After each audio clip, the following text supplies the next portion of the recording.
Good morning, and welcome to the Unitarian Universalist Fellowship of the Rappahannock in Whitestone, Virginia. We are a caring community whose mission is to put UU principles into practice through programs that empower spiritual exploration, critical thinking, and social service, and also to provide a spiritual home for future generations. My name is Susan Mosley. I'm the minister here at UUFR, and it's my privilege to be your service leader today, November 1st, 2020.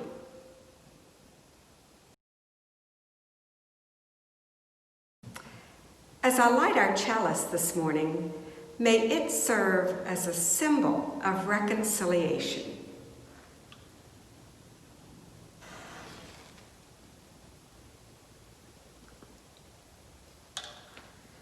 May the flame be a beacon of hope for healing and rebuilding broken relationships.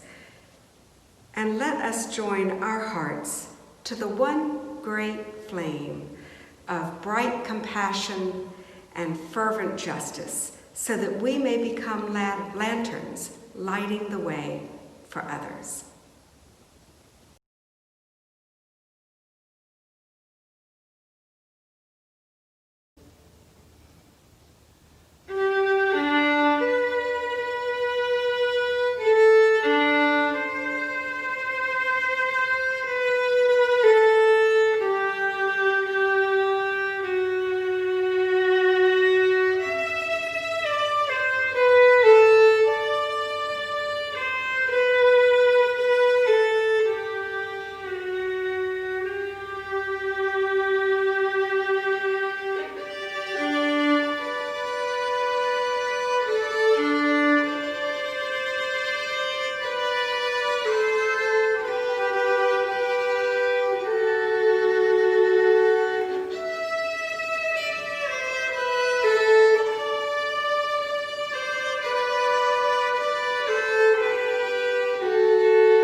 Our opening words this morning are from our treasured songbook, Singing the Living Tradition.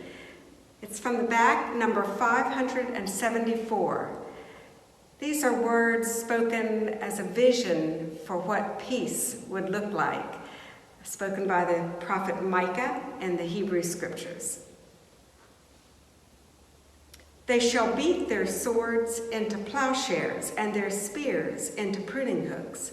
Nation shall not lift up sword against nation, neither shall they learn war anymore. But they shall all sit under their own vines and fig trees, and no one shall make them afraid.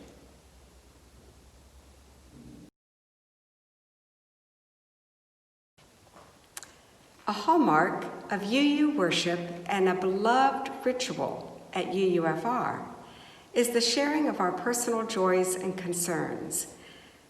This water chalice is a metaphor for the container that is our community.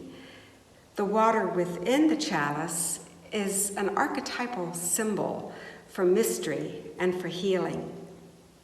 Each piece of lovely sea glass has its own hidden history that has tumbled through time and made its way into our sanctuary.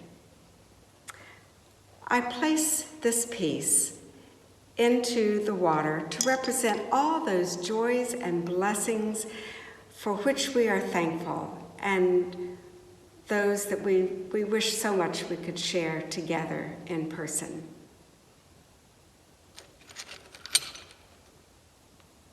This piece of sea glass represents all the concerns, anxieties, worries that we carry in our hearts right now. We have many for our loved ones, for our family, and there are many for our country and our world. This is just a symbol for all of those, but I place it into the water as a way of embracing our sorrows and concerns. May joy and comfort surround you and love enfold you today and always.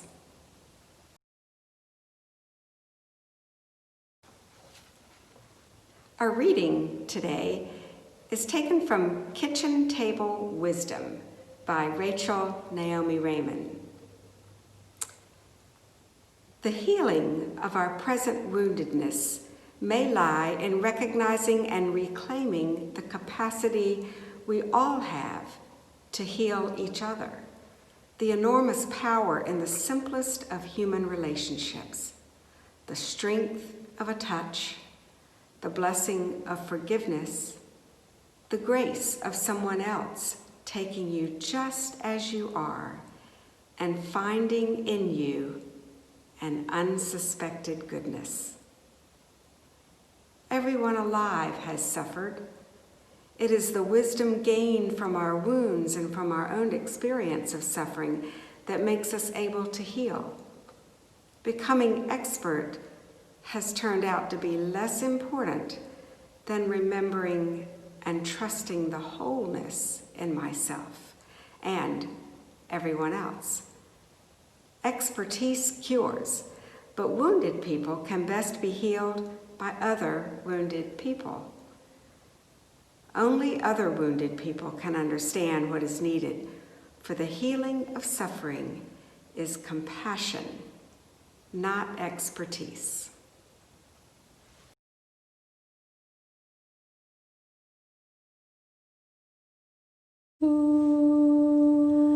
May I be filled with loving kindness. May I be well. May I be filled with loving kindness. May I be well.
Bashana, Nesheva Mirpesit Venespor Zeporim Nodedo, Yeladim Bekrusha, Yasaka Kutofesit Ben Abayit Leven Hasedot, Otire, Gamatovie, Bashana, Abba, Otire, Gamatovie, Bashana, Abba. Soon the day will arrive when we will be together, and no longer shall we live in fear. And the children will smile without wondering whether on that day will dark clouds appear. Wait and see what a world this can be if we share, if we care, you and me. Wait and see what a world this can be if we share, if we care, you and me. Some have dreamed, some have died to make a bright tomorrow, and their vision remains in our hearts. Now the torch must be passed with hope, not in sorrow, and a promise to make a new start. Wait and see what a world this can be if we share, if we care, you and me. Wait and see what a world this can be if we share, if we care, you and me. Otire, Kamatovie, Bashana, Abba. Otire, Kamatovie, Bashana, Abba. Bashana, Abba. Bashana, Abba.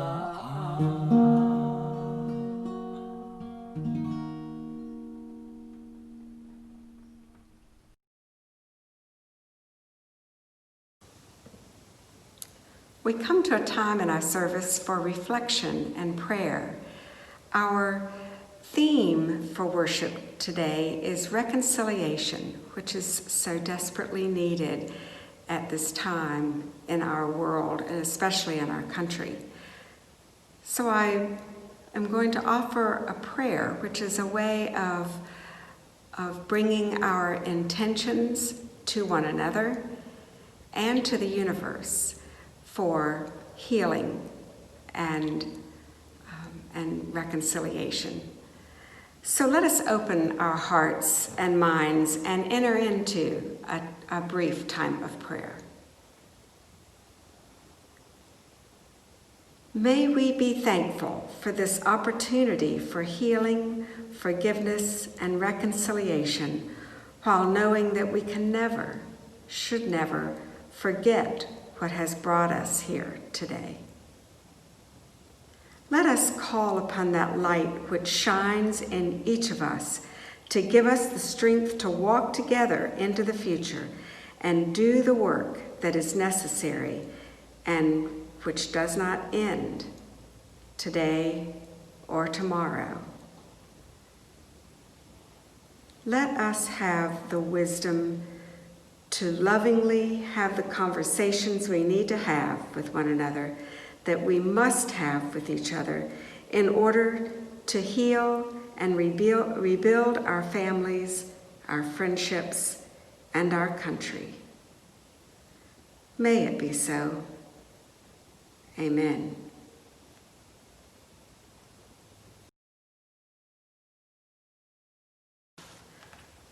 The offering is a sacrament of the Free Church. It is supported by the voluntary generosity of all who join with us. The offering will now be given and received in grateful appreciation of our shared hopes and values.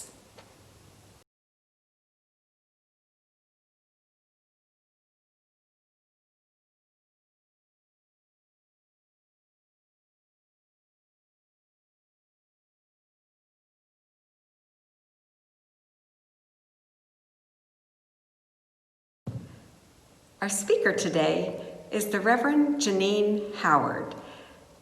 Reverend Howard became lead pastor at Fairlington United Methodist Church, a reconciling congregation in Alexandria, Virginia. She is currently leading that congregation through the fallout from the 2019 General Conference for the United Methodist Church.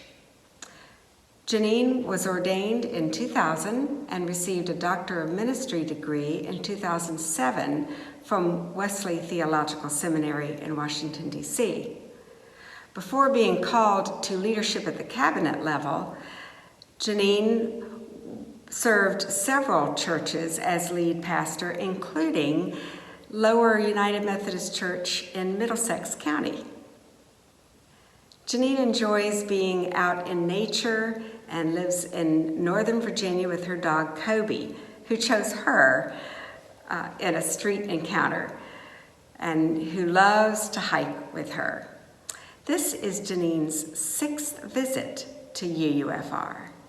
So let us join together and welcome Janine.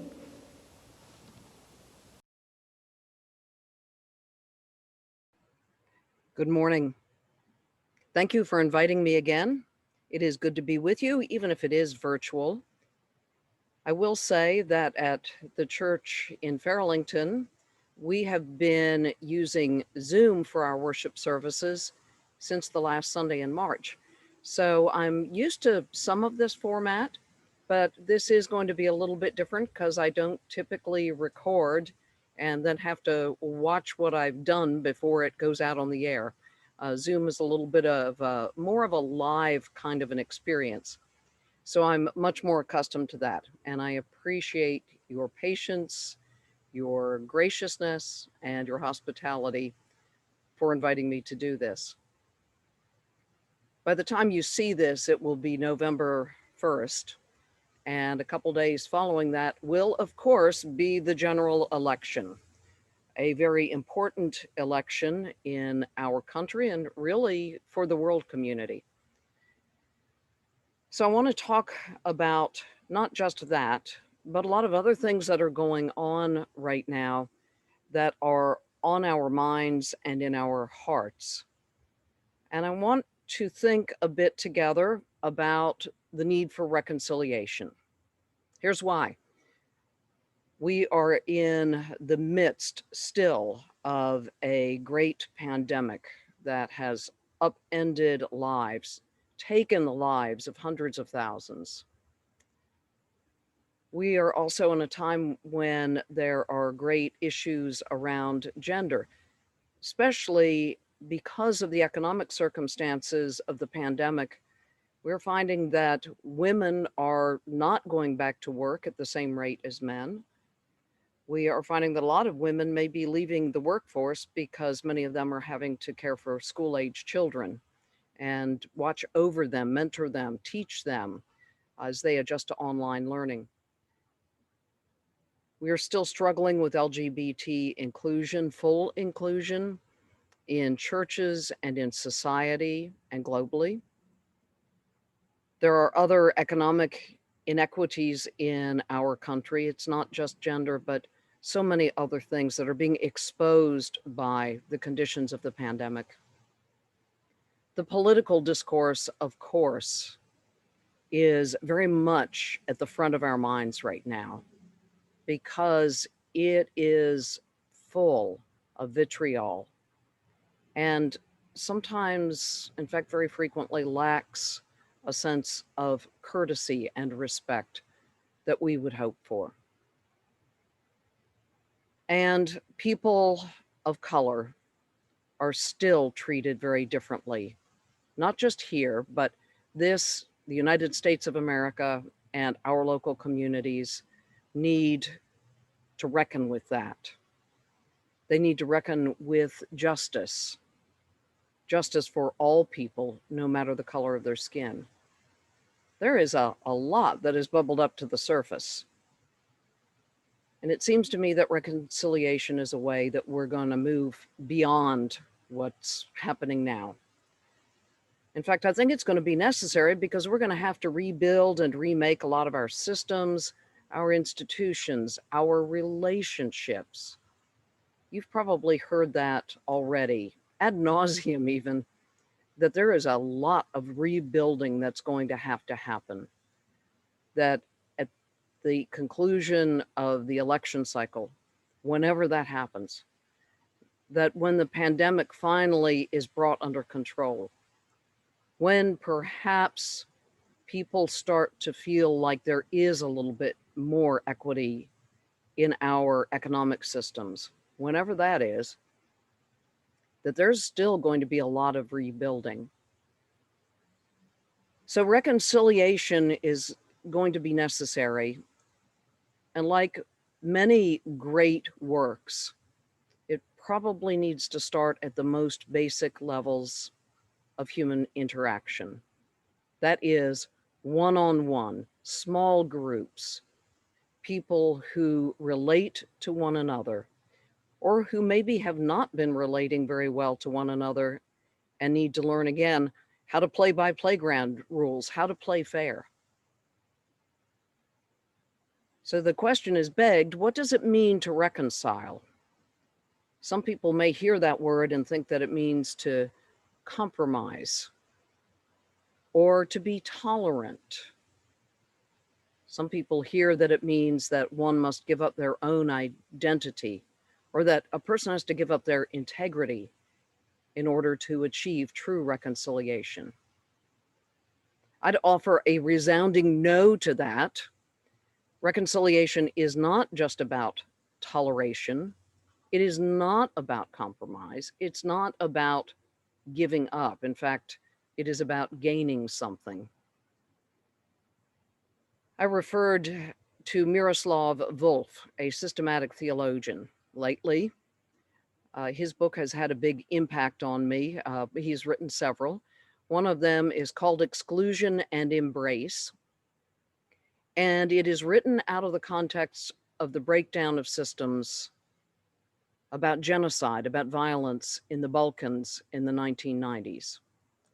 You see, Dr. Volf is a native of Croatia, and he spent time there. He was a firsthand observer to some of the terrible things that happened there. And out of that, he offered reflections about what it might mean to embrace one another, to seek reconciliation. And I find that his words, his thoughts, his way of stating the case is really helpful for me as I try to understand what things are going to look like months from now or years from now. So one of the things that we've got to probably look at first is a motivation for seeking reconciliation, because all acts of reconciliation need to be grounded. They need to be based in something firm. Some people work toward reconciliation because it is a healing process. Others might find that it is a way of human progress, that it leans into the ways in which human beings can be more fully realized, that our society can be more fully realized, to be the very best. Some people seek reconciliation in terms of peace, peacemakers. People in South Africa did this years ago, although the work is ongoing and still not complete. This work has been done in Northern Ireland. This kind of work is ongoing in the Middle East.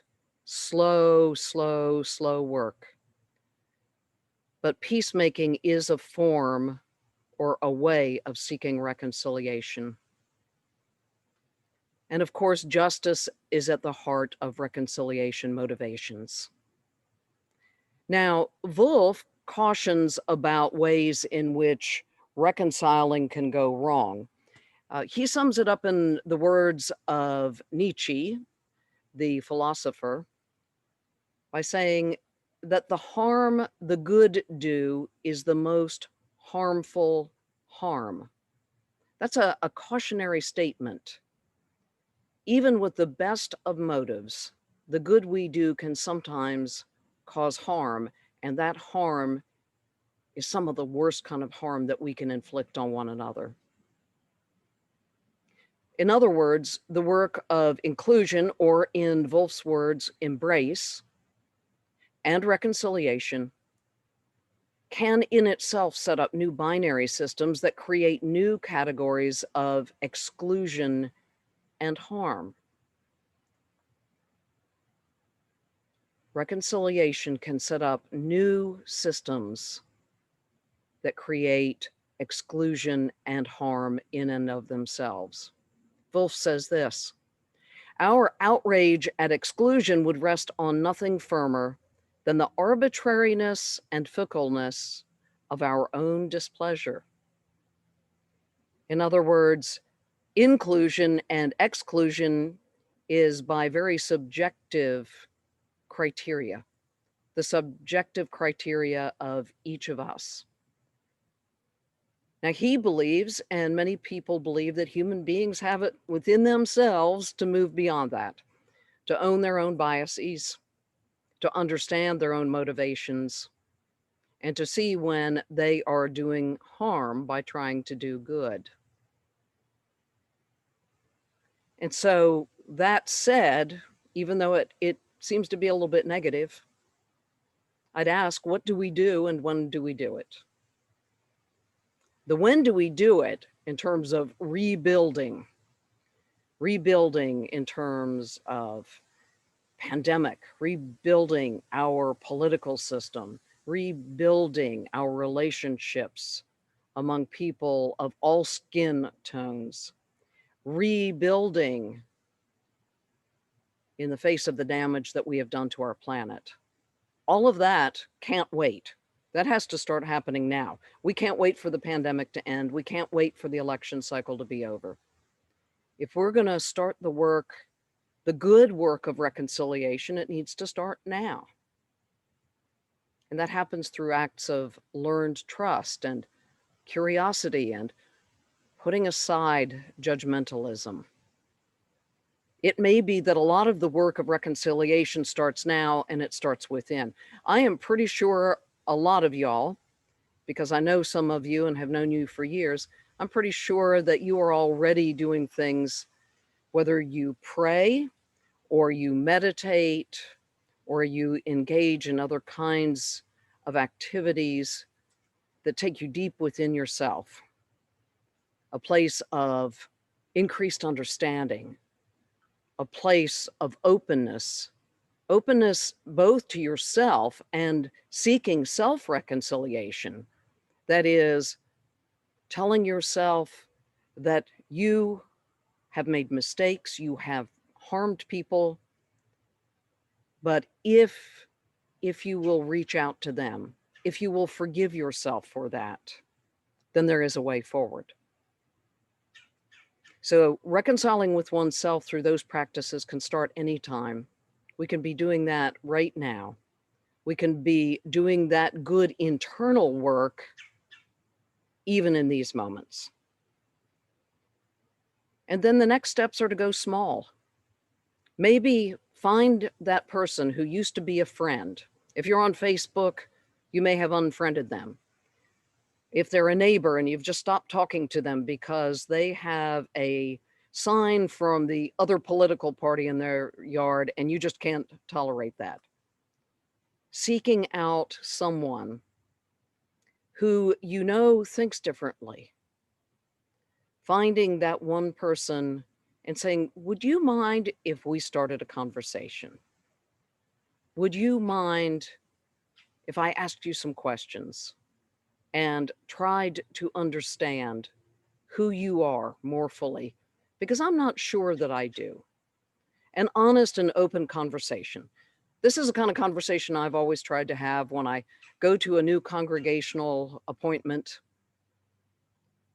I go in and I say, I'm not here to change anybody. Just don't try to change me. I'm here to offer you trust and I hope you will learn to trust me. Setting some good ground rules for how to have conversations is really important. And to say those very things up front. We're not trying to change one another's minds.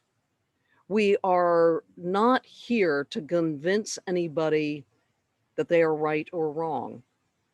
And we're going to use language that is helpful, that is curiosity driven, and that is about understanding one another rather than the kind of language that cuts down and tears down other people. I think one of the best examples of how that has been lived is when we look at the lives of Ruth Bader Ginsburg and Antonin Scalia. Just thinking about their relationship, that has been very present again in recent weeks. Think about two people who ideologically are very different and yet figured out ways to be in relationship. And in that relationship, I think, modeled a reconciling way of living. Their families spoke about how important that relationship was to those two individuals and to their families. So that's how it kind of grows out, because their families observed that, and their families in observing that probably took on those kinds of practices themselves. So seeking out people and having those conversations, establishing good, safe places for that to happen is going to be the way that the work of reconciliation begins. And then perhaps taking it a little bit bigger, going broader with it, inviting people into your space, your building, to say, we're guessing you never would have thought of setting foot in a building like this. You may be an evangelical Christian from the Baptist church, but we really want to get to know you as neighbors, and we really want to learn how we can live together in peace. We want to learn how we can live together for the best, not just for our own lives, but for the rest of our neighbors, for the people who aren't even here in our midst. We want a good life for our children and our children's children. And we want to be the ones to initiate that conversation. We want to be the ones to start that. Reconciliation is going to be essential, I am convinced, to the way forward for our lives. It can start now. It can start within us before it moves beyond us and to our neighbors. I'm convinced of that. Self-honesty, self-assessment, growth in our own security of self is going to be absolutely essential to this. And then learning to trust other people.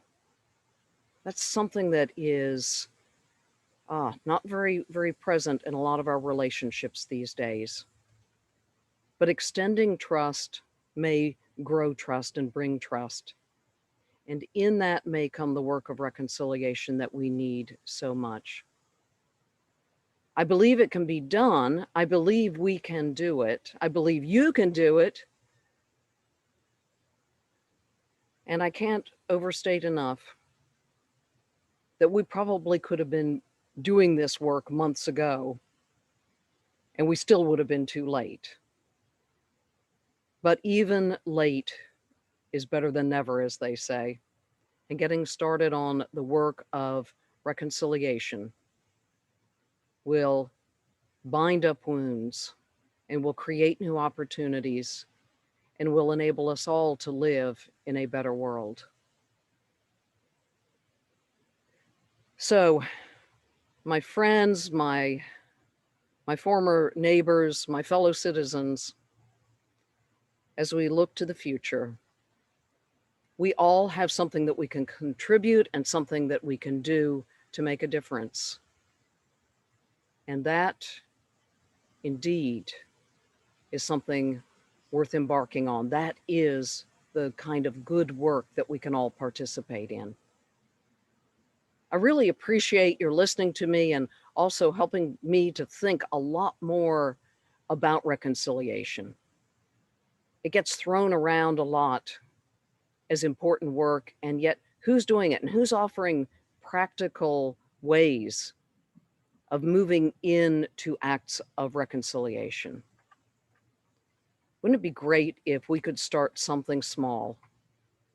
Maybe even in a small community that most people in this country have never heard of, and that it can grow to be a great work, because that's how most of the great movements of humanity have started. So there you go. I've given you a little bit of a challenge today. I wish you well in the days to come. I wish you health, and I wish you peace. As the days threaten to be a little bit more chaotic, confusing, and frustrating, may each of you in the midst of that find that peace. In the midst of that, may you find embrace and reconciliation within yourselves and without. Thank you again for inviting me. Good day.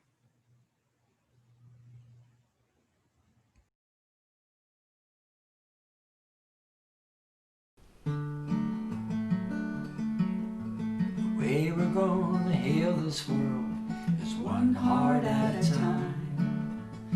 Man and woman, boy and girl, one heart at a time. Heart to heart, our lives entwine. Heart to heart, our hopes combine. Starts with your heart hearing mine. One heart at a time. One heart at a time. One heart at a time.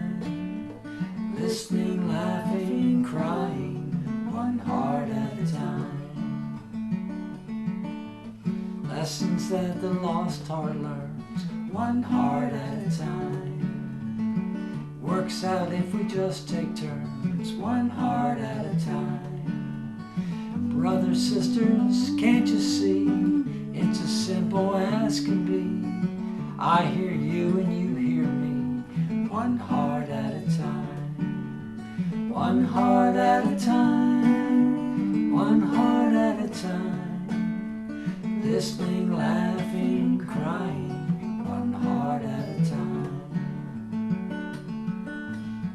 Look at what contempt has cost, one heart at a time. Every chance for closeness lost, one heart at a time. Find the courage that we need to face each other's rage and greed. Listening is the future seed, one heart at a time. One heart at a time, one heart at a time. Listening, laughing, crying, one heart at a time. People of all different kinds, one heart at a time. Linking lives and hands and minds, one heart at a time. Links of caring we create pull this world away from hate. Listening like it's not too late, one heart at a time. One heart at a time, one heart at a time. Listening, laughing, crying, one heart at a time. One heart at a time, one heart at a time. Listening, laughing, crying, one heart at a time.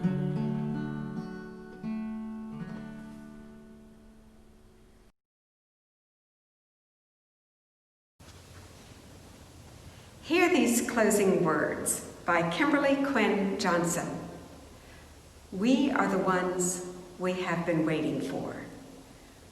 We are not perfect, but we are perfectly fitted for this day. We are not without fault, but we can be honest to face our past as we chart a new future. We are the ones we have been waiting for. May we be bold and courageous to chart that new future. May we have faith in a future that is not known. We are the ones we have been waiting for.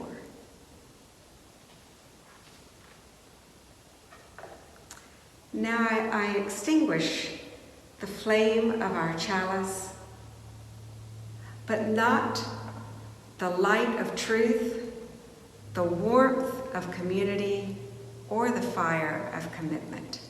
These we carry in our hearts until we are together again. May it be so, and namaste.